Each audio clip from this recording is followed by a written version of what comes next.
população queria cor e diversão. Afinal, de que adianta ter uma monarquia se nem um casamento real é capaz de apresentar entretenimento? Ao final, o rei concordou em abrir mão de metade de suas economias do tempo de guerra e fazer um belo casamento. Em 1947, diferentemente de hoje, não se considerava que um casamento real, mesmo envolvendo a herdeira do trono, tinha de ser uma cerimônia pública grandiosa. Historicamente, a maioria dos casamentos reais consistia em cerimônias privadas. Desta vez, a cerimônia se daria na abadia de Westminster. O casamento ocorreu em 20 de novembro de 1947. A princesa Elizabeth casou-se na companhia de 8 damas de honra, sendo sua irmã, a princesa Margaret, uma delas. O vestido de Elizabeth foi financiado com cupons de racionamento.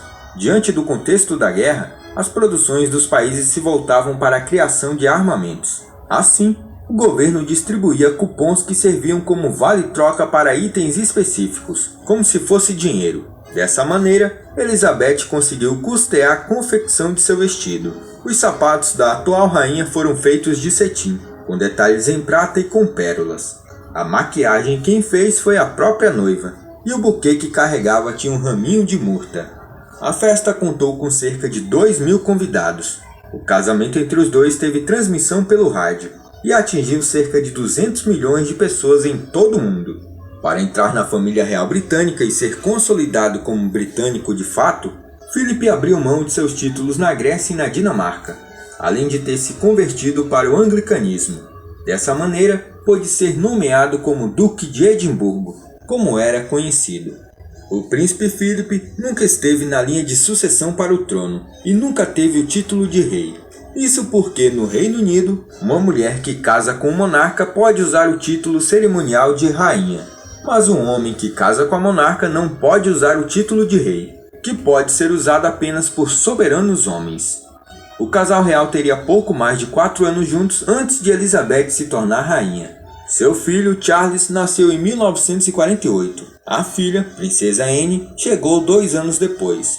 Os dois ainda tiveram 2 outros filhos, Andrew, nascido em 1960, e Edward, em 1964.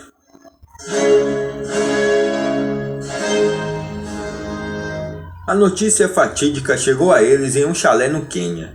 Durante a viagem de 1952 da herdeira do trono pelo Commonwealth, a comunidade de nações que faziam parte do Império Britânico, o rei George VI, pai de Elizabeth, havia morrido aos 56 anos. O comandante Michael Parker, amigo e secretário particular do Duque de Edimburgo, descreveu o momento em que ele percebeu que sua esposa agora era rainha.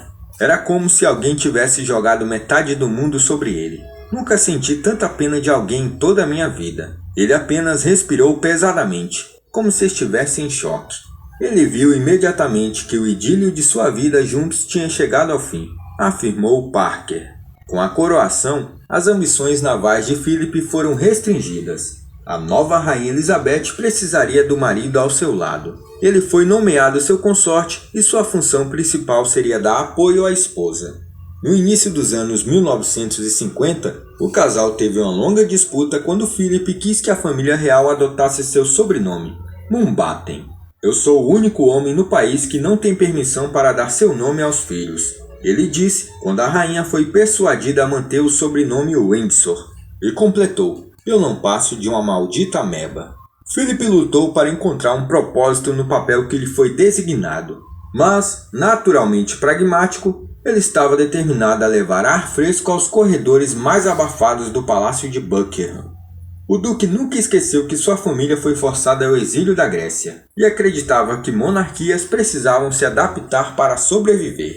Ele organizava almoços informais onde a rainha poderia encontrar pessoas de diferentes origens e históricos. Funcionários do palácio foram retirados da função de pentear os cabelos dos membros da monarquia.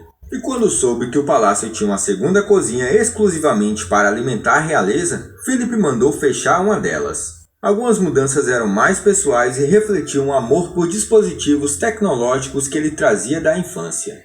Antes da coroação, quando Philip e a futura rainha se mudaram para a residência real Clarence House, em 1949, Ele instalou uma série de dispositivos que economizavam trabalho, incluindo um aparelho em seu guarda-roupa que ejetava um terno com o apertar de um botão.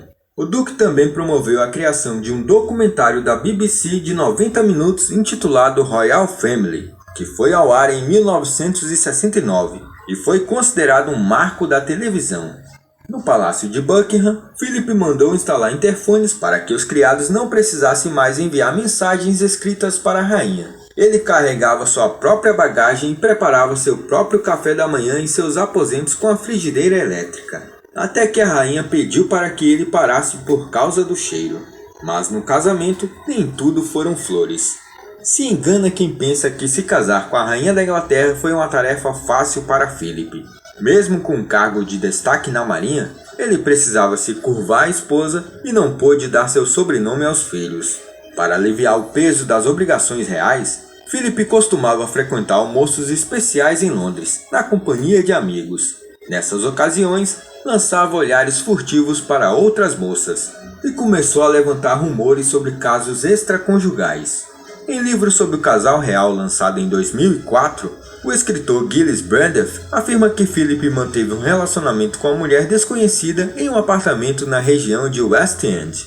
Em 1956, com os rumores cada vez mais fortes se espalhando pela realeza, ele até passou algum tempo viajando, longe de Elizabeth, até a poeira baixar. Em uma biografia da rainha lançada em 2011, Sarah Bradford conta que conversou com mulheres que confirmaram envolvimento com Philip. A rainha aceita, ela acha que homens são assim mesmo. Ele gosta de mulheres mais jovens, bonitas e aristocráticas, conta a escritora. Em 1977, Philip brincou que uma das maiores qualidades da esposa era sua tolerância. Mesmo diante de tantos rumores, Philip e Elizabeth têm o casamento mais duradouro da história da monarquia britânica. Lord Charteris, antigo secretário da rainha, define o sucesso do relacionamento. Philip é o único homem no mundo que trata a rainha como um ser humano. É o único que pode. Ela valoriza isso.